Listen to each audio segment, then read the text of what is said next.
from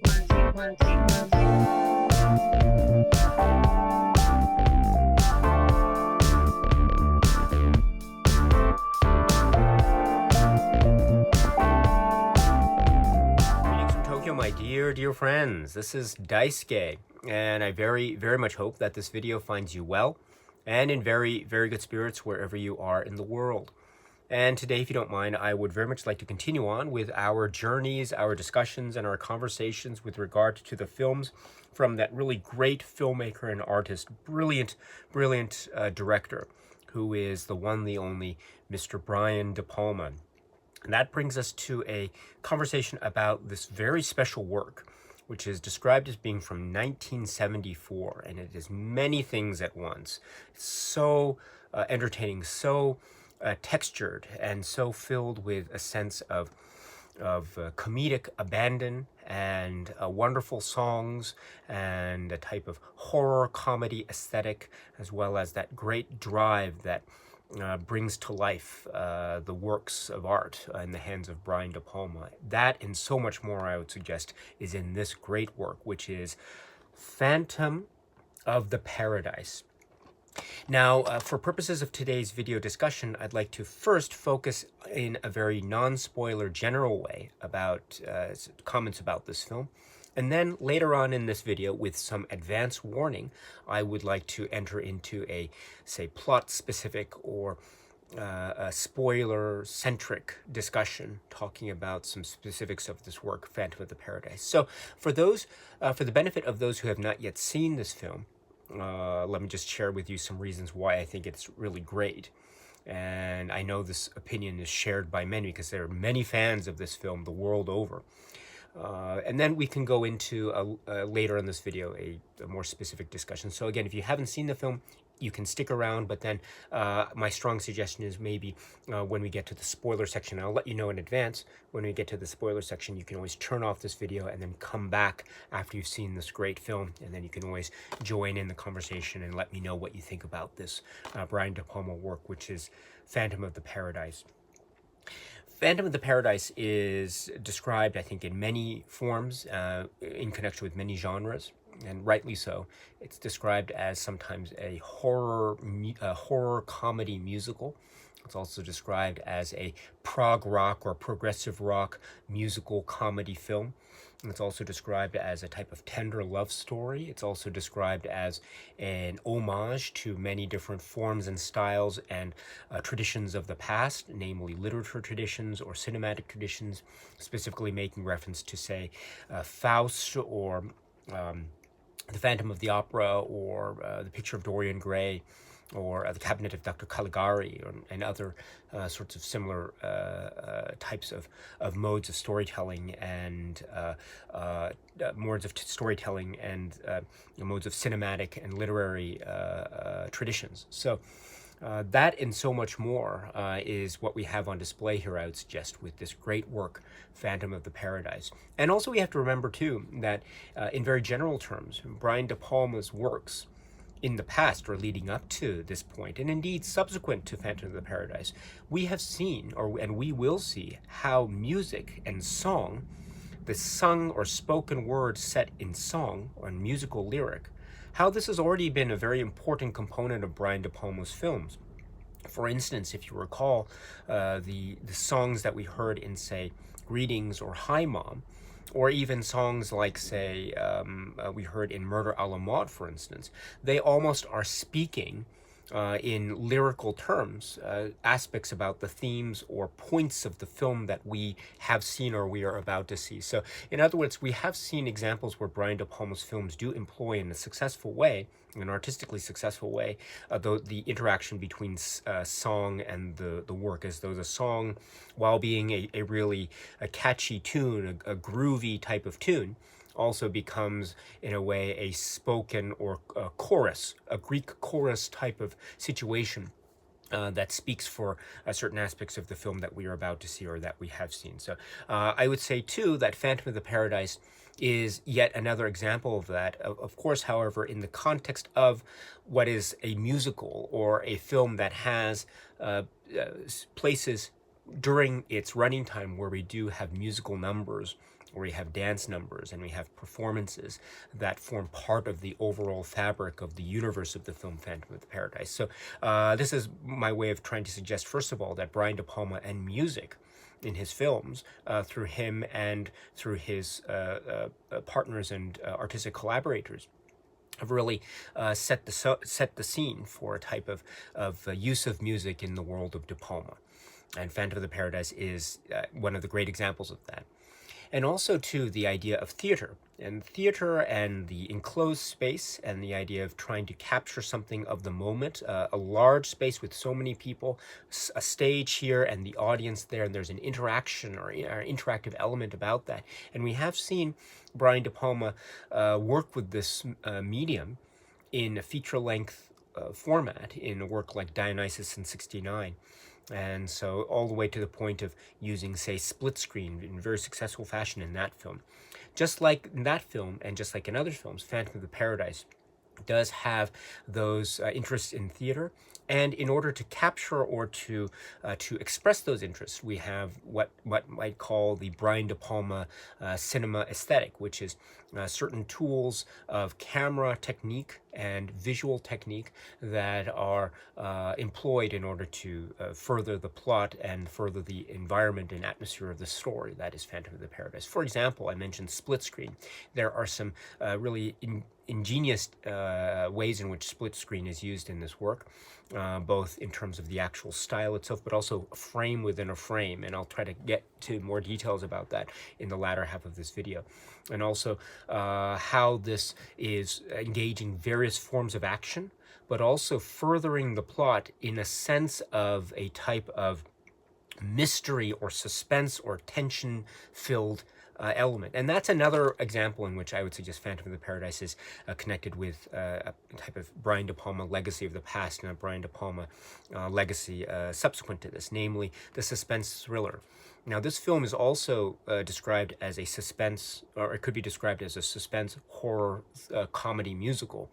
And let's pick on the horror or suspense aspect of this, because there are sequences that are very much having to do with a suspense and tension, a type of threat to a physical body and person, a monster haunting the place, haunting the paradise. Now, then the question arises as to who exactly is the monster that we're dealing with. And that's one of the great questions and one of the great modes of interpretation of this wonderful film that I think is subject to many interpretations indeed. But it is, in essence, too, a suspense story, or story with suspense aspects, and it also has a monster haunting the place type of vibe to it. So in that way, it could be said to be connected with, quote unquote, the horror suspense roots that have been established, say, in a previous work like Sisters, and I dare say we might see in future Brian De Palma works going forward. So in that way, it has its place very firmly set within the context of the Brian De Palma filmography, I think very confidently so. Also in that vein, it does have its roots in Brian De Palma filmography, in the sense that Brian De Palma, as we've mentioned too, is also a filmmaker who is dealing a lot with humor and comedy in that wry and wide in scope way. Sometimes to attract our attention to a type of social satire, social commentary, or to show us a broad physicality to the comedy, sometimes slapstick, sometimes a wonderfully and creatively crude in terms of the jokes and styles, and I mean that in a very complimentary way, of course. And then also the way in which this can also allow for certain modes of, say, cinematic style, such as, say, the silent film comedy routine, etc., or the sketch comedy routine. So we have this also on display here in The Phantom of the Paradise in many healthy doses, I would say. And then, too, we have other concerns. I mentioned the aspect of social satire or social commentary and political, social type of consciousness that has always been on display in Brian De Palma works, from, say, films like Greetings and Hi Mom as kind of immediate examples, and also to a certain degree as well, films like Sisters.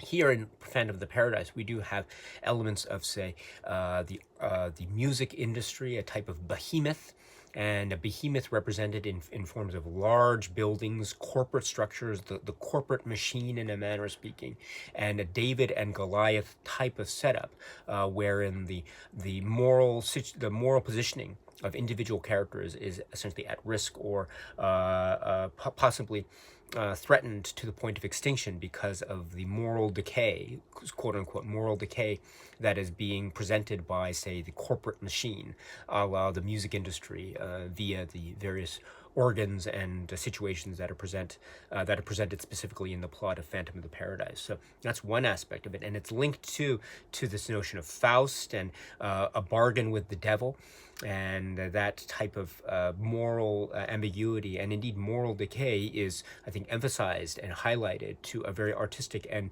wry and funny and clever degree in this film. So we have seen this idea of a type of social critique on corporate structures. How Brian De Palma, or we have seen how Brian De Palma critiques certain, say, organizational structures in his films, like, say, Greetings or Hi Mom. And we will see how he adopts this in terms of almost a kind of a critique, or in some cases a type of indictment, a scathing indictment on, say, corporate structures, like films like Get to Know Your Rabbit, or maybe in the future when we talk about, say, I don't know, Bonfire at the Vanities or something, so, and others. And so this is, I think, a really important concept, again, a type of social consciousness on the part of Brian De Palma's filmmaking, which is even present, it's present, I would argue, in all of his films, including Phantom of the Paradise, in a great way.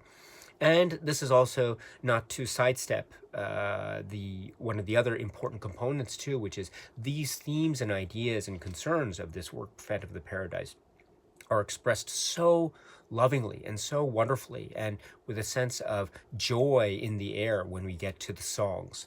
And I'll get to a little bit more specifics in the latter half of this video, but the songs are really so beautiful, so top-notch, so catchy, and the contribution of the performances and styles and the overall look and feel and the sound of the film. I think this is one of the great strengths of this. And so we have to speak, of course, to the performances of the great people like Jessica Harper and William Finley and Paul Williams, and indeed Paul Williams too, his incredible contribution in terms of the music here. And as, again, Phantom of the Paradise is many things, and one of the things it is a musical, or it is a film that has so many of these musical rock opera elements or prog rock elements about it. That is also a play on the idea of a rock musical while itself being a type of musical, and so it has that meta connection while itself enjoying the moment at the same time. It is what's the phrase? Having its cake and eating it too, in a wonderful way, right? In a wonderful way. And so to conclude this first part of the video discussion before we get into the spoiler section, let me say that for those who have not yet seen this film, Phantom of the Paradise, and if you are on a Brian De Palma film journey, you are going to have so much fun with this. This is a great 1970s rock musical, rock opera, prog rock opera, that has a lot of heart and feeling and very funny moments, very shocking and quite comedically horror type of moments that are also feeding into a sense of the genre sensibilities and cinematic and literary traditions that I think are also at the heart of Brian De Palma's filmmaking in a loving way, as well as being so catchy, so filled with a beat and energy and a type of wry sense of humor, while going into some elements that are also quite devilish and quite in your face, in a manner of speaking, while telling its story that I think has ultimately so much heart and so much soul. So I strongly recommend stopping by and watching Phantom of the Paradise if you haven't already, because it's so much fun indeed, and it's a wonderful example of the work of Brian De Palma, Phantom of the Paradise. So, my dear friends, from here on in, let us talk about spoilers and specific plot points of this film, Phantom of the Paradise. So, my strong suggestion is, if you have not yet seen this film, Phantom of the Paradise, please turn off this video right now And then in your own free time, at a time convenient for you, please, you can watch the film Phantom of the Paradise. Again, I know it's available in many, many forms. And so hopefully you can find a mode to watch it in a way that works for you. And then after you come back, after you've seen the film, you can come back to this video at any time, in which case this video will still be here. And then at that point, it would be my great pleasure to speak to you and hear from you about this work, which is Phantom of the Paradise. But from here on in, let's talk about the specific plot points, again, for those who have seen the film.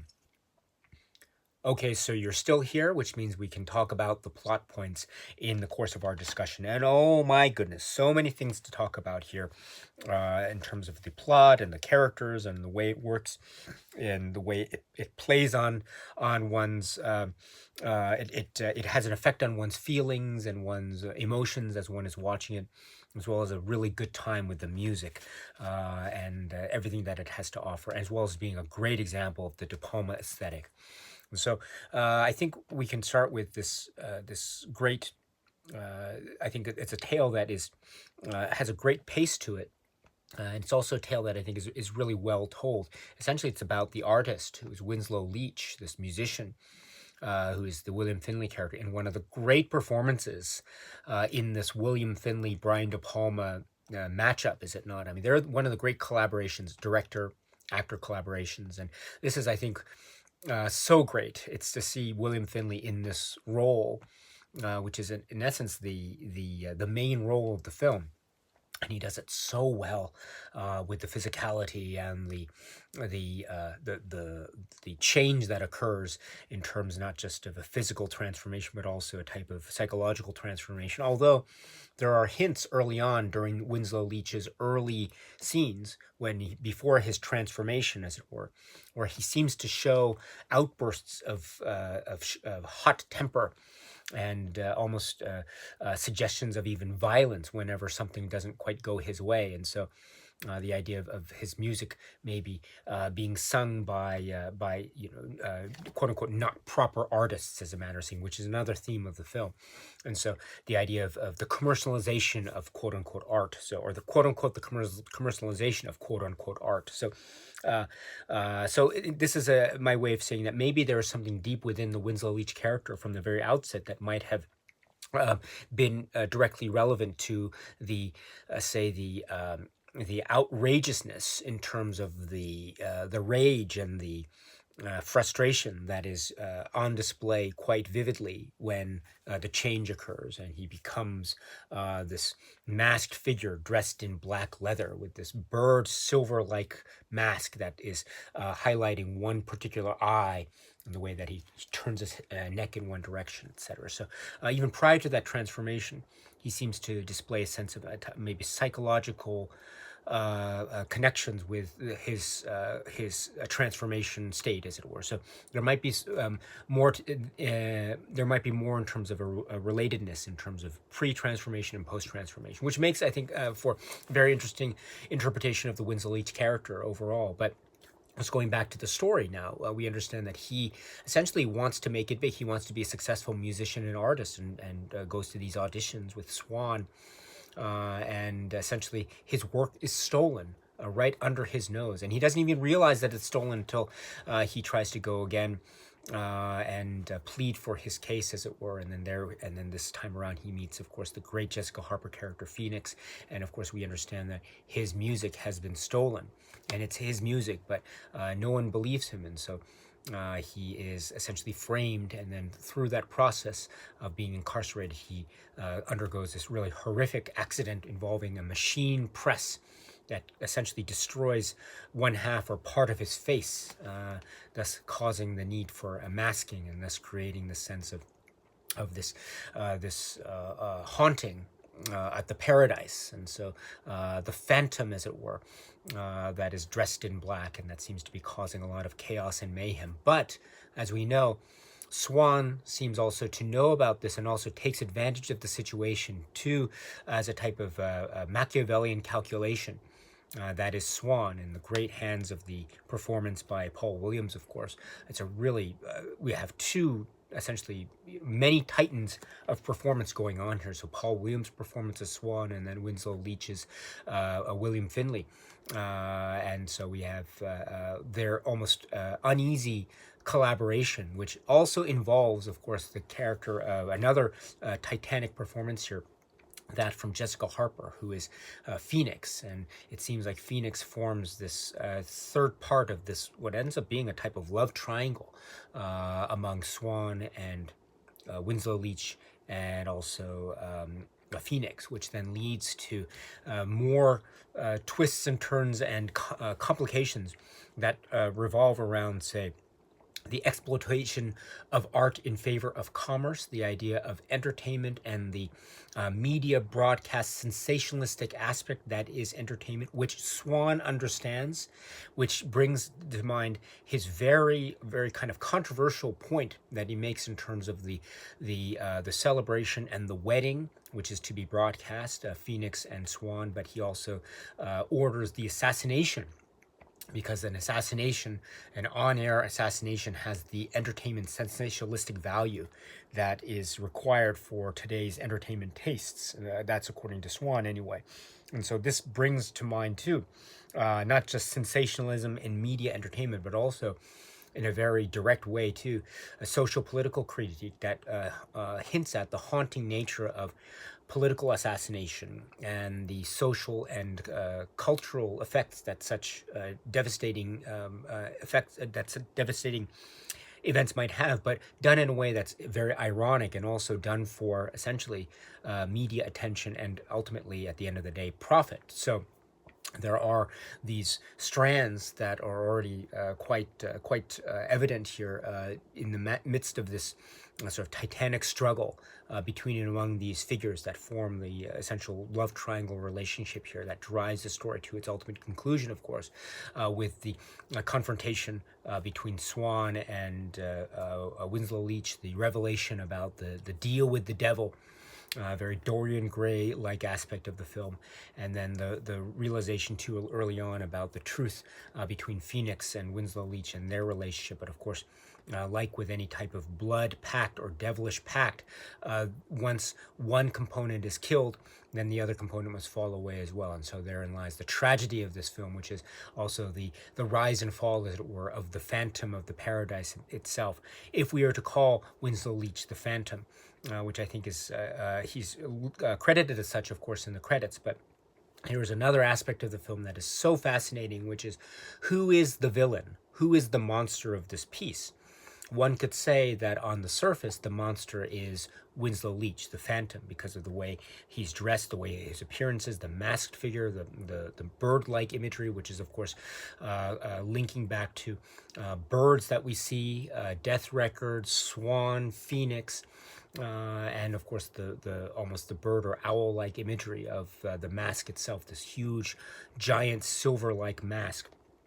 But it also begs, and also too, we see these violent acts that occur: the explosion, the bomb that's in the car, the trunk of the car during that wonderful split screen sequence with the song "Upholstery," which is one of my favorite songs. I mean, the songs, that's another discussion point that we'll try to talk about later. But I love that song. Carburetors, man. That's what life is all about. Oh, that's great. And then at the same time, on the other side of the screen with the split screen, you have the bomb that's planted in the trunk of the car, which is such a great homage to films like Touch of Evil, Orson Welles' Touch of Evil. And if we're reminded, too, that Brian De Palma actually worked with Orson Welles on the film Get to Know Your Rabbit. Wow, all these things come together in a brilliant way in the course of this film. But I bring that example up, of course, because that is an example where one can say that the Winslow Leach Phantom is indeed the villain or the monster of the piece because of the mayhem and chaos that ensues. However, one can say also that he is a very sympathetic character because of all the wrongs that have been done to him. His music was stolen. Faust was stolen before under his very noses. One can say too that his relationship with Phoenix was stolen. because Phoenix then falls falls under the spell, as a manner of speaking, of Swan himself, in terms of his charms, both in terms of career possibilities and the contract, which is also a great little bit of thematic concern by De Palma here, and also the sort of the physical relationship between Swan and Phoenix. And so things have been taken away from Winslow Leach's Phantom, have they not? So he becomes a very sympathetic character, or he becomes a very sympathetic anti-hero, or perhaps in a manner of speaking, he becomes the ultimate hero, because in many ways he is the individual that is standing up to this big brother corporate-like behemoth that's in the form of Swan Records and the mass media entertainment machine that is unstoppable, that will stop at nothing to create sensation, even if it means, say, the death or assassination of someone like Phoenix. And so this is something where we see Winslow Leach essentially standing up to that. In many ways, therefore, Winslow Leach is the hero. He's not the monster. In which case, if this is considered to be a haunted house monster set loose in the haunted house type of movie, which I think to a certain degree it is, one can also say that the monster is indeed Swan, the Paul Williams character. And indeed, we have, again, one of the great performances of one of the great characters in a Brian De Palma film, Swan, Paul Williams' Swan, because there is a sleazy charm about his Swan character. We know that he is someone who has power and who likes to wield such power in a way that will manipulate others. He is also very much about media sensationalism and about promoting his acts and the Paradise and Faust, and then also stealing things and then claiming them as his own. And even if it means total destruction of other human beings while he's at it. And of course, we understand too that he, in a really wonderful, another sort of split screen within the film itself, we see that he essentially has made a pact to maintain eternal youth, in a manner of speaking. But that pact, when it's crumbled or when it's destroyed through a certain set of situations, then reveals the utter frailty and the monstrous age look, that face that is revealed behind the mask at the very end, that reveals the toll that has been taken on his face. So he has become, in a sense, a type of monster. But at that point too, it's very interesting, because one can say that Swan is at his point when he looks, visually speaking, the most quote-unquote monstrous. That is where he is the most vulnerable, and perhaps that is where he is the most sympathetic, because he is the ultimate victim at that point, when this chaos that ensues, which is a type of orgiastic chaos at the amphitheater there, that causes that brings about not just his death, of course, but also by some kind of almost supernatural link, the death of the Phantom, Winslow Leach himself, as well. And so it's a wonderful thing that Brian De Palma's Phantom of the Paradise operates in, which is, I think it's subject to a number of various interpretations, even as it exists within these quote-unquote traditional bounds of genre entertainment, such as the monster and the haunted house movie. Which I think this is definitely one of the genres that this film is in that genre, and really wonderfully so. I mean, another genre too is as I mentioned, too, the comedy, the comic aspect of it. This is a very funny film.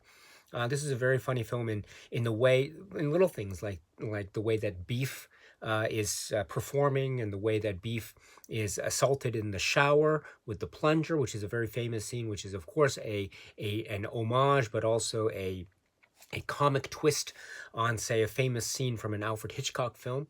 And also the way that he is still performing, and even the little things like his physicality when he is attacked, or when he's complaining about things. I mean, that's a very funny character. And then also we have other things too, like the overzealous nature of Winslow Leach himself, again infused with such great physicality by William Finley himself. And William Finley, as a performer, is a genius performer. I mean, there is so much that can be said about the way he has almost silent film comic timing, and the way that he is able to suggest so much with with the jerk of his neck, or the aggressiveness of his shoulders as he's playing Faust, during one of the early audition scenes, or as the camera revolves around him in this wonderful bravura display, or even when he is the Phantom and the way that he has to turn his neck in order to show one eye out of the hole in the mask,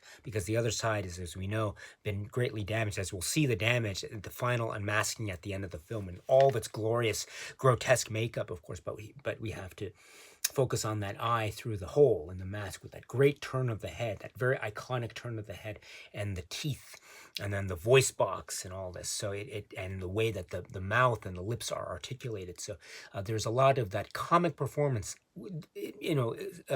mixed into the horror and the surreal, of course, but it's still very comic in tone. And there's nothing against that as well. I mean, it adds to the allure and the entertainment value. And even where you have things that seem to be quite dangerous and hectic, like I'll go to that split screen sequence in the bomb, it's all done also for a comic effect, because, as I say, the tone is set with the song, upholstery, and the juicy fruits, and then also there is a way in which things like death and destruction are handled in this almost blasé way in the world of Phantom of the Paradise. That itself is a kind of social critique, in a manner of speaking, as well as Brian De Palma in his comedy mode, which is absolutely brilliant. I mean, take the performance when they're essentially using implements to chop off the limbs of people in the audience, and that becomes a real horror sequence, but it's also done for laughs, because it's so absurd and it's so comic and it's so surreal.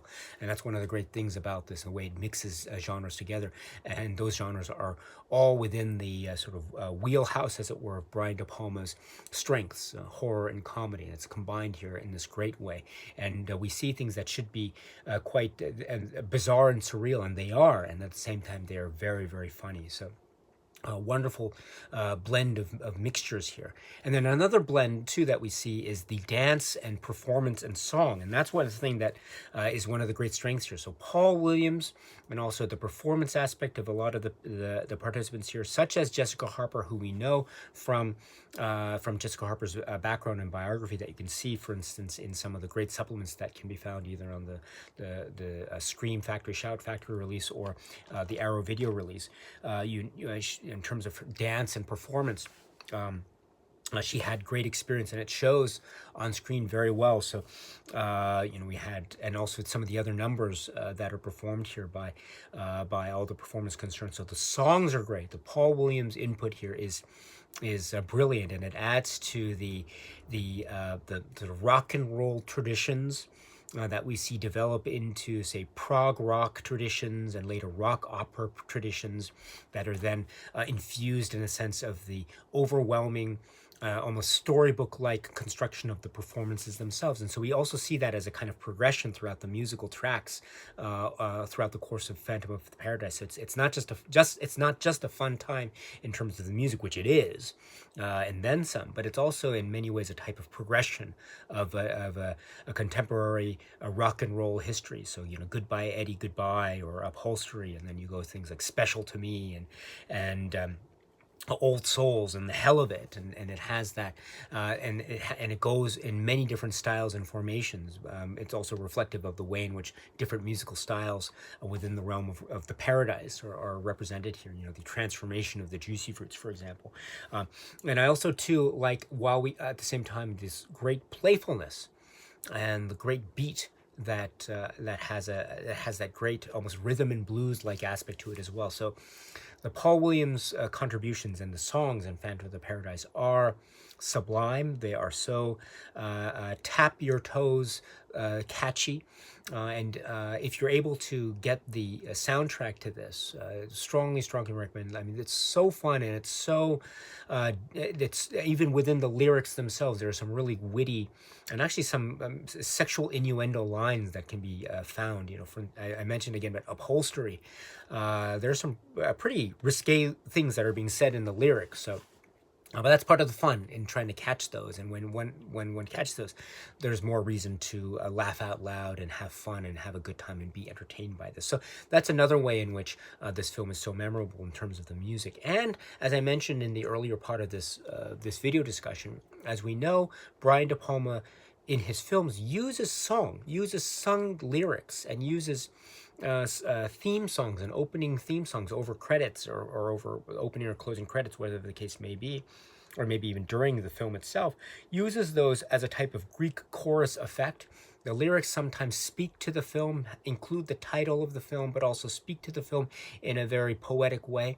I mentioned examples that we saw in past Brian De Palma films, like Murder a la Mode, that theme song, or Hi Mom, or Greetings, greetings, greetings, greetings. This is a type of refrain that occurs throughout that film, as I say, a type of Greek chorus activity.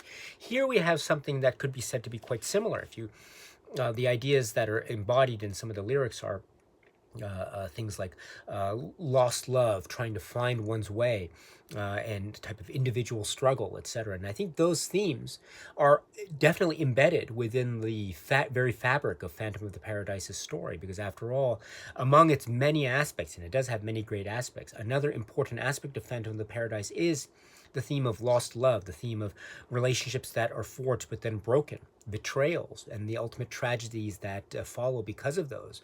I mean, the death of Winslow Leach is one of the most tragic things. It's a very sad thing.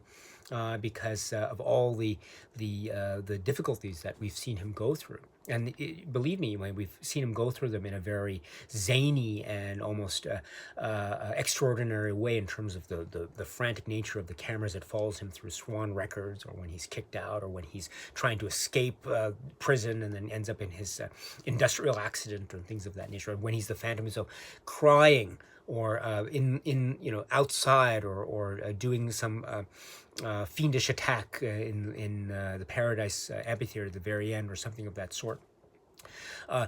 Even with all those, there is the notion of betrayal and sadness and tragedy. I mean, we'll take an example, Phantom. The Phantom, or Winslow Leach, looking through the glass, the dome at the ceiling, looking down and seeing together in bed Phoenix and Swan. And this is the ultimate almost tragedy and sadness, and in a way a type of betrayal. The idea of the ultimate heartbreak. And so this is a kind of important scene in that way, because it highlights the emotional intensity of the characters, and thus this film itself, Phantom of the Paradise. And that emotional intensity and that sense of loss and endeavor is definitely reflected in the lyrics of the songs. So in this way, the songs then serve in their own way like a type of Greek chorus, which again is part of the Brian De Palma aesthetic that we have seen, and then I would say that we will see possibly in subsequent films. So this is really wonderful in that way. And too, I should point out that there is a zany quality about this. There is a way in which these characters are really almost larger than life, and perhaps larger than life in a way that might on paper make them seem to be inaccessible in terms of our sympathies as viewers of this film. But I would actually argue something different. I mean, we'll take that example of the scene with Winslow Leach, the Phantoms, looking down and seeing Phoenix and Swan together. This is a very sad scene, and one becomes very emotionally invested in the characters because of scenes like this. And I think it's a reminder too of how much Brian De Palma's films really depend on the authenticity of the relationships between human beings in his films, and that his films are about the relationships. They really are about the relationships. They have a sense of the emotional connections between Winslow and Phoenix, and that's a very intense and emotional bond. That's very much a type of heart and soul of the film, and that leads to a sense of tragedy and sadness and the melancholy as we reach the film's conclusion, of course, which makes the film that much more effective. And it was already very effective as it was, but it makes it that much more effective, that much more epic. And it's a reminder too, or an indication of where we might see other types of very delicately portrayed and emotionally rich human relationships that form the core components of the films that they appear in when we will see them. Maybe something like, say, Blowout comes to mind, or even The Untouchables comes to mind, or Casualties of War comes to mind, etc. So, and these and other examples, and so, or Obsession, Carrie come to mind. So, or The Fury that comes to mind. So, we'll see a lot of how the emotional connections really are the way in which we as viewers can then become invested. And once we become invested, then we are subject to all the great grandness and the artistic possibilities of the Brian De Palma cinema aesthetic. And my goodness, when we are entered into this world, fasten your seatbelts, because it's going to be one heck of a ride indeed. And indeed, we do get a lot of that stuff here in this film. I mentioned the very famous sequence of the split screen and the upholstery sequence and the bomb in the car. We have two sets of action happening simultaneously and being shot simultaneously, but with the cleverness of the positioning of the camera, we don't see the camera primarily in one shot or the other, but it's all happening at the same time. So simultaneous action. Of course, the split screen is done in other films like Sisters, and also previously in a film like Dionysus in '69, which is in fact a film that Brian De Palma refers to in one of the supplements, does he not, in terms of trying to capture as much action at a live performance as possible, in terms of the theater experience, trying to capture the essence of the theater experience. And in that way, too, when we remember that a lot of this film, or the primary components of this film, are taking place within the theater aspect, I think we can see also this interesting parallel between the way that Phantom of the Paradise is shot and also a film like Dionysus in '69 is shot. And there might be some discussion of a similar vein in terms of shooting a large theater-like place with many players all at once in one particular setting in a film like, say, Snake Eyes. And so we'll talk about that later in terms of how to capture this quote-unquote live performance aspect of this story. That's a really fascinating sort of a cinematic philosophical approach to a subject matter like this. And it creates further links between his many works in his filmography. And there's also, I should say, too, other split screen techniques, scene or frames within frames. When you have the close up of the various monitors on screen towards the climax of the film, we see that those themselves are acting as types of split screens or screens within screens, with each showcasing a different form of action, which is also very important as well. And that's also a reminder, too, of how Brian De Palma uses the frame within the frame to indicate connections, parallel connections between various forms of media. So, for instance, we will often see films within films, like we saw in, say, Sisters. We saw like a TV program within the film, or we saw film footage, archival film footage within the film itself. And a similar thing is happening here, that in terms of the various monitors that we see showing a simultaneous action at once, which is a reminder too of the media broadcast aspect of this, as well as the indication or a visual reminder of the Brian De Palma way in which we are trying to process as much information as possible, even simultaneously active information, which is again very fascinating. And it reminds us too of the simultaneity of these various points of action. Also remind us of the subjectivity of perspective that we see. We change our perspective every time we focus on a different square or a different side of the split screen, as it were, or a different monitor. And this is a reminder too about how Brian De Palma's films are very much about the ever-changing point of view, or the ever-changing subjective, or perhaps even the perversion or the skewed change in perspective. I mean, we saw something, I argued, in a film like Sisters, and I would dare say too that we see something like that here. And indeed too, it becomes almost a active participatory experience on the part of the viewer, because we as viewers can choose what to see and what not to see, which I think becomes in its own way a very interactive component of the split screen philosophy in general, which I think is again very, very key in a intuitive way, I think, to the Brian De Palma film aesthetic, at least from the viewer perspective as well. So.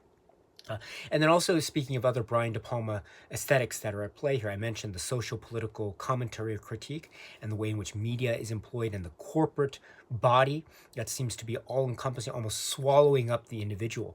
And we see this in the story of essentially, Death Records, or in the form of Swan and his manipulation, essentially swallowing up Winslow Leach. The corporate body versus the individual. And it seems at certain stages the corporation seems to win, or the company seems to win. And also, if we remember too, this idea of a life contract, and how you can't break its terms, even with death or suicide, those terms. And this is, of course, a point of satire on the part of contracts and being bound by contracts. This is, I think, a very maybe subtle or maybe not so subtle, quite direct dig or a critique of this type of a corporate or legal mindset that seems to operate in the form of this idea of the corporate body versus the individual. And so the idea of legally binding contracts versus equity, and what usually tends to win over is, what's in the interests of the company tends to win over at the end. And again, this type of social critique is embedded in other works that we will see in the future, that we have seen before, like Get to Know Your Rabbit or Bonfire of the Vanities, etc.